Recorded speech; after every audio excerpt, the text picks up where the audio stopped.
Pencurian terjadi di Pura Desa lan Puseh Lingkungan Tegalantang, Kelurahan Ubud, Kecamatan Ubud, Gianyar. Sejumlah benda sakral yang dibawa kabur pencuri diantaranya rambut sedana dan sekar emas yang tersimpan di gedung penyimpanan pura tersebut.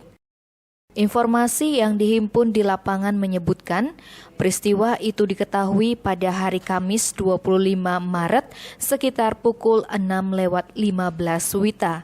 Saat itu pemangku Pura Desa lan Puseh Jero Mangku I Gusti Ketut Rai pergi ke Pura Desa lan Puseh untuk ngaturang segahan lantaran hari itu merupakan Rahine Kajang Kliwon.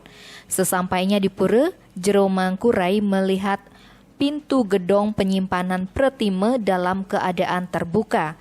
Atas kondisi tersebut, Jero Mangku Rai naik ke gedong penyimpanan untuk mengecek keadaan di dalam gedong.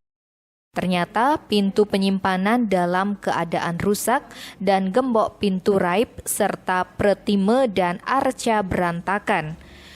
Jero Mangku Rai kemudian menyampaikan peristiwa itu kepada Bendesa Adat Tegalantang, I Gusti Ngurah Putu Gede Suratnya dan Kaling Tegalantang I Gusti Sidi Mantre yang selanjutnya melaporkan kejadian tersebut ke Polsek Ubud. Ketika dimintai konfirmasi, Pendesa Adat Desa Tegalantang I Gusti Putu Gede Suratnya membenarkan kejadian tersebut.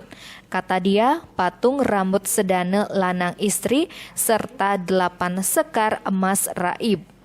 Aksi pencurian itu terekam CCTV salah satu hotel yang ada di dekat TKP sekitar pukul 4:15 WITA. Dari rekaman CCTV, diduga pencuri masuk ke area pura lewat penyengker di bagian belakang. Kemudian pencuri memanjat tembok melalui sebelah utara pura.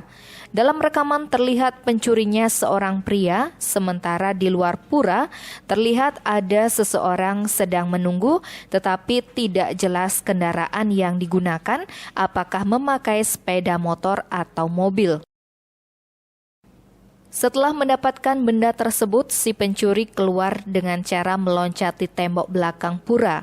Ketika ditelusuri, terlihat jejak si pencuri menyusuri pematang sawah ke arah utara. Kemudian sesampai di Villa Budaya, jejaknya hilang. Akibat kejadian itu, kata Gusti Suratnya, pihak pura mengalami kerugian mencapai 60 juta rupiah. Sementara itu, Kapolsek Ubud AKP I Gede Suyatmaja mengatakan telah melakukan olah TKP bersama tim Kasmilan Polda Bali termasuk menurunkan anjing pelacak guna melakukan penyisiran dan pelacakan. Di samping itu, pihaknya juga mengamankan barang bukti berupa 2 buah kotak terbuat dari kertas, tempat menyimpan 8 tangkai bunga emas, 2 buah tas kain warna putih, dan 1 buah patahan bunga emas untuk mendalami kasus ini. Tim Bali Express melaporkan.